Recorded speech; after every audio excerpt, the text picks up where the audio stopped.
ఇలా 10,000 కోట్లు నొక్కేసిండు అన్నాడు. ఓఆర్ఆర్ ఉంది కదా, మీ రాజేంద్ర నగర్ మీకు పోతుంది కదా ఓఆర్ఆర్. దాన్ని ఏం చేసినాం మనము, 30 సంవత్సరాల కోసం ఒక ప్రైవేట్ వాడికి అప్పజెప్పి 7,400 కోట్లు వాడిస్తే రాష్ట్ర ఖజానాకి మనం దాన్ని అభివృద్ధి సంక్షేమ కార్యక్రమాలకు వాడుకున్నాం. ఆ రోజు కూడా నా మీద ఆరోపణ చేసిండు రేవంత్ రెడ్డి, 1,00,000 కోట్లు రావాలి మనకి ఓఆర్ఆర్లో, వీళ్ళు అడ్డికి పావుషేర్ అమ్ముకున్నారు అన్నాడు. నేను ఇవాళ రేవంత్ రెడ్డి గారిని ఒకటే అడుగుతా ఉన్నా, అయ్యా ఆనాడు అపోజిషన్లో ఉన్నప్పుడేమో మాట్లాడుతీవి ఓఆర్ఆర్ 1,00,000 కోట్లు రావాలా అంటివి, మళ్ళీ ఇవాళ నువ్వే మున్సిపల్ మంత్రివి, తెచ్చి చూపెట్టు, నేను వద్దన్నానా, క్యాన్సిల్ చేయి, ఓఆర్ఆర్ టెండర్ క్యాన్సిల్ చేయి, నేను తప్పు చేసిన రుజువు చేయి, నేను వద్దన్నానా, నేను తప్పు చేస్తే నువ్వు శిక్షించు, వద్దనట్లేదు.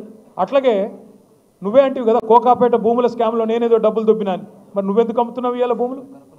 నేను చేసిన తప్పే అయితే, నేను అందులో స్కామ్ చేసిన మాట వాస్తవమే అయితే, నువ్వు ఆ రోజు వాగిన వాగుడులో అర్థం ఉంటే ఇవాళ ఎందుకు చర్యలు లేవు, ఎందుకు నువ్వు దాని మీద ఎంక్వైరీ చేయట్లేదని అడుగుతా ఉన్నా, ఎందుకు వాటిని రద్దు చేయట్లేదు? ఆ రోజు అల్లం అనేది ఇవాళ బెల్లమైందా నీకు? నేను అడుగుతా ఉన్నా, మీరు దయచేసి ఆలోచించండి.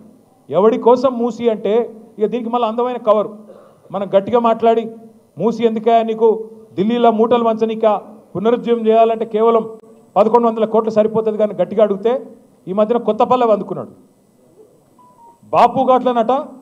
ఈయన పోయి భారతదేశంలో కాదు ప్రపంచంలో అతిపెద్దదైన మహాత్మా గాంధీ విగ్రహం పెడతారంట. ఈయన ఎవరు? రేవంత్ రెడ్డి. రేవంత్ రెడ్డి గారు మహాత్మా గాంధీ విగ్రహం పెడతాను అనగానే మహాత్మా గాంధీ గారి మన్మడు తుషార్ గాంధీ గారు స్పందించారు. మహాత్మా గాంధీకి ఇవన్నీ ఇష్టం ఉండవురా ఆయన, ఆయన చాలా మంచోడు, ఆయన ఎన్నడూ ఆయన విగ్రహాలు ప్రపంచంలో పెద్ద విగ్రహాలు 1,000 కోట్ల విగ్రహాలు పెట్టాలని నేను కోరుకోలేదు, వాటిని పేదవాళ్ళ కోసం వాడు స్వామి, నువ్వు పెట్టుకోని ఆయన చెప్పినాడు. కానీ మహాత్మా గాంధీ గారు తప్పకుండా ఎక్కడున్నారో కానీ ఆయన ఆక్రోషిస్తూ ఉండింటాడు. ఎందుకంటే రేవంత్ రెడ్డి గారు గాడ్సే శిష్యుడు, ఆయన నాథురామ్ గాడ్సే ఆర్ఎస్ఎస్ వాడు, ఆర్ఎస్ఎస్ గాడ్సే గారి శిష్యుడు ఈయన. ఈ వ్యక్తి పేరేమి రేవంత్ రెడ్డి. ఇవాళ ఎట్లున్నదంటే గాంధీ విగ్రహాన్ని గాడ్సే పెడతానంటే ఒప్పుకుంటామా సార్? నాకు అర్థం కాదు. మనం గాడ్సే లాంటి వాడు, గాడ్సేకి వారసుడు ఈయన వచ్చాట గాంధీ గారి విగ్రహం పెడతాడంట, అది కూడా బాపు ఘాట్లో. రేవంత్ రెడ్డి గారికి నేను ఒకటే చెప్తా ఉన్నా, నువ్వు గాంధీ విగ్రహాన్ని అడ్డం పెట్టుకొని మూసీ ప్రాజెక్టు అని దానికి కలరింగ్ ఇచ్చి మళ్ళీ దానిలో కూడా రేట్లు పెంచి దానిలో కూడా డబ్బులు దొప్పుకుంటానంటే ఇది సమంజసం కాదు. మహాత్మా గాంధీని అడ్డం పెట్టుకొని శిఖండిలాగా నువ్వు వెనకాల ఉండి రాజకీయం చేస్తానంటే మంచిది కాదు. తప్పకుండా ప్రజలకు వాస్తవాలు తెలుస్తూ ఉన్నాయి. మూసీ విషయంలో జరుగుతున్న దోపిడీ, పేదవాళ్లకు ఇబ్బందులు పెట్టే అంశంలో ఈ రాష్ట్రంలో ఒకసారి చూడండి ఏం జరుగుతూ ఉంది. మూసీలో దోపిడీ, మూసీకేమో 1,50,000 కోట్లు ఉన్నాయంట ముఖ్యమంత్రి కాడ, కానీ ఆడబిడ్డలకి తులం బంగారం ఈయనకి పైసలు లేవు, ముసలోళ్ళకి 4,000 రూపాయలు పెన్షన్ అన్నావు దానికి పైసలు లేవు, రాష్ట్రంలో రైతు బంధుకు పైసలు లేవు, రాష్ట్రంలో రుణమాఫీకి డబ్బులు లేవు, హోంగార్డులకు జీతాలు ఇవ్వడానికే టైం లేవు, బతుకమ్మ చీరలకు పైసలు లేవు, అదేవిధంగా రంజాన్ తోఫాకు పైసలు లేవు, క్రిస్మస్ గిఫ్ట్కు పైసలు లేవు. కానీ మూసీకి మాత్రం 1,50,000 కోట్లు మాత్రం ఉన్నాయి. 1,100 కోట్లతో అయిపోయే మూసీలోనేమో 1,50,000 కోట్లు పోయాలి. మేము కాళేశ్వరం కట్టినప్పుడు ఇదే ముఖ్యమంత్రి ఏమన్నాడు, కాళేశ్వరంతోన ఒక పంటకి 45 లక్షల ఎకరాలకు నీళ్ళు ఇవ్వచ్చు, 2 పంటలు చూసుకుంటే 90 లక్షల ఎకరాలకు నీళ్ళు ఇవ్వచ్చు. మరి నేను అడుగుతున్నా ముఖ్యమంత్రి గారిని, మూసీతోని మురిసే రైతులు ఎంతమంది, మూసీతోని సాగులోకి వచ్చే ఎకరాలెన్ని, ఎన్ని లక్షల ఎకరాలకు నీళ్ళు వస్తాయి చెప్తావా? మూసీతోని వచ్చే పరిశ్రమలెన్ని, మూసీతోని వచ్చే ఐటీ కంపెనీలన్నీ, మూసీతో నువ్వు చేసే రియల్ ఎస్టేట్ వెనకాల ఎవరి లాభం ఉన్నది, ఈ ఢిల్లీకి మోసే మూటల వెనుక ఎవరి ప్రయోజనాలు ఉన్నాయి చెప్పాలని చెప్పి నేను కోరుతా ఉన్నాను. వాళ్ళ సంతోషం, బీజేపీ పార్టీ నాయకులు కూడా గొంతిప్పుతా ఉన్నారు, వాళ్ళు కూడా మాట్లాడుతున్నారు, మూసీ పక్కనే పండుకుంటామంటున్నారు. వాళ్ళకు కూడా నేను విజ్ఞప్తి చేస్తా ఉన్నాను, మాట్లాడండి, గట్టిగా అడగండి. 1,50,000 కోట్లు ఎవరు అబ్బసొత్తు అని చెప్పి ఖర్చు పెడుతున్నాడు ముఖ్యమంత్రి, అడగమని చెప్పి నిలదీయమని చెప్పి వారిని కూడా అడుగుతా ఉన్నా. కానీ అడగడంతోనే ఆగిపోకండి. ముఖ్యమంత్రి గారు దోపిడీ చేస్తున్నాడని ప్రధానమంత్రి మాట్లాడతాడు, ముఖ్యమంత్రి గారు దోపిడీ చేస్తున్నాడని ప్రధానమంత్రి గారు మాట్లాడుతున్నారు.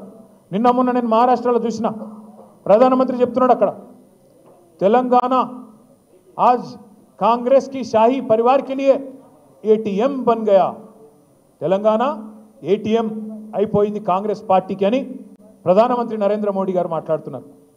ప్రధానమంత్రి గారిని అడుగుతా ఉన్నా, తెలంగాణ ఏటీఎం అయిపోతే మరి మీరేం చేస్తున్నారు స్వామి? మీరెందుకు కాంగ్రెస్ దోపిడీని ప్రశ్నిస్తలేరు? అమృత్ స్కామ్లో అమృతం రేవంత్ రెడ్డి గారి బావమరిదికి అర్హత లేని కంపెనీకి 1137 కోట్ల రూపాయల టెండర్ ఇస్తే మేము పోయి షికాయత్ చేస్తే ఢిల్లీలో దాని మీద సమాధానం రాదు.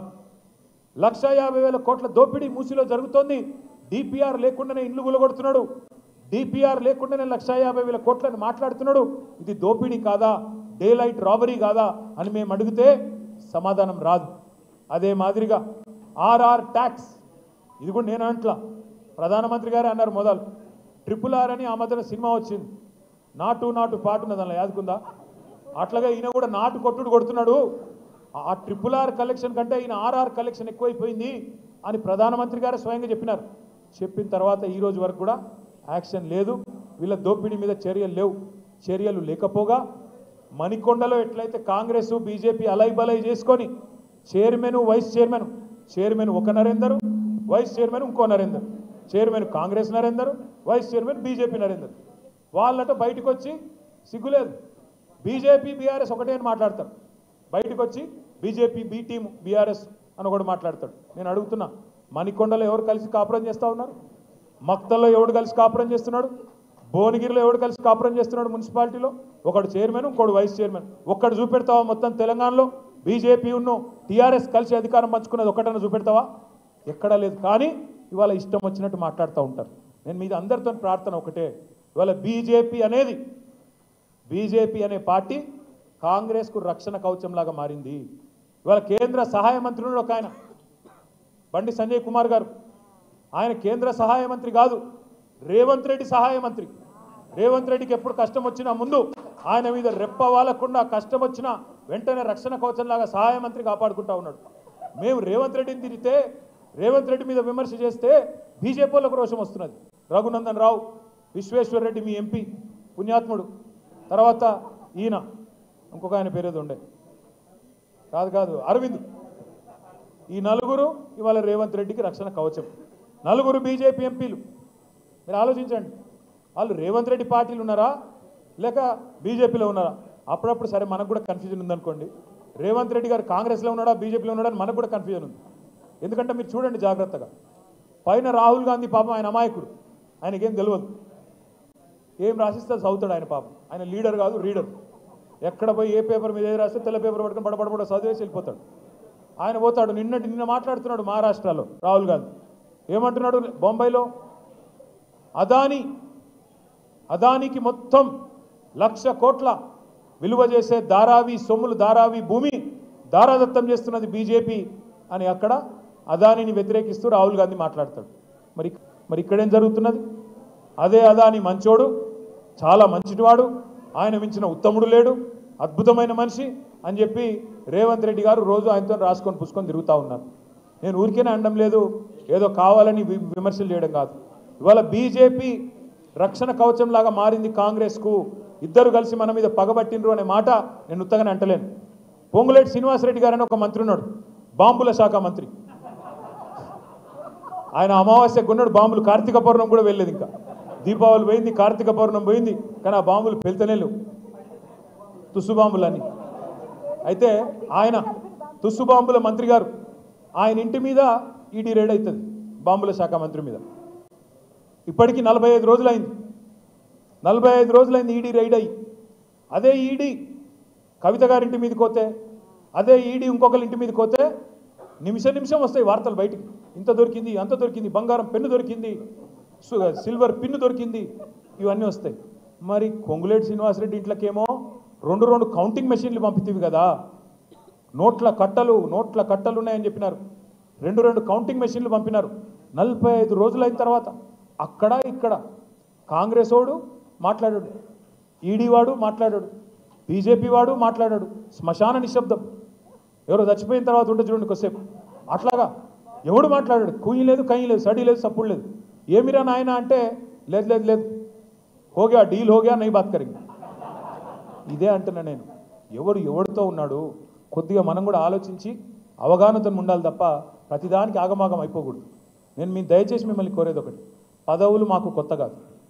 10 ఏళ్ళు మీ దయతో, 10 ఏళ్ళు మీ ప్రేమతో మీ మనసు గెలుచుకునే అవకాశం వచ్చింది, మీకు సేవ చేసే అవకాశం వచ్చింది. మాకు పదవులేం కొత్త కాదు. మళ్ళీ మీరు గెలిపిస్తే కేసీఆర్ గారు ముఖ్యమంత్రి అవుతారు. మీ దయ ఉంటే మళ్ళీ మేమందరం గెలిచి ప్రభుత్వంలో ఉంటాం.